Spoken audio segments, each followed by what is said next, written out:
Proportionate and decisive countermeasures. That is what European Commission President Ursula von der Leyen said would come in response to what the EU is calling unjustified tariffs by the United States. Put simply, it is a lose-lose scenario.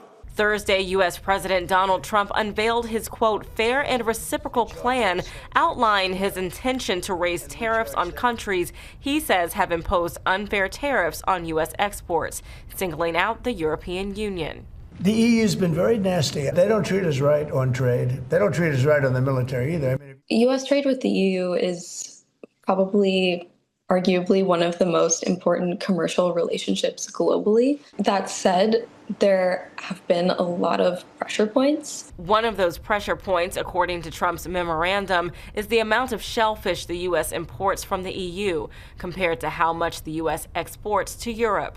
The EU's 10% tariff on imported cars and the value-added tax on imported goods, something the EU says is not the same as a tariff because the value-added tax is also imposed on domestic goods. Trump has already announced a 25% import tax on all steel and aluminum and says hiking up tariffs on foreign exports will cut trillions of dollars in trade deficits and bring back jobs to Americans.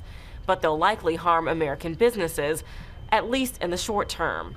A lot of major U.S. companies rely on international facilities and suppliers for really a high percentage of their revenues. Candice Cole, Global News, Washington.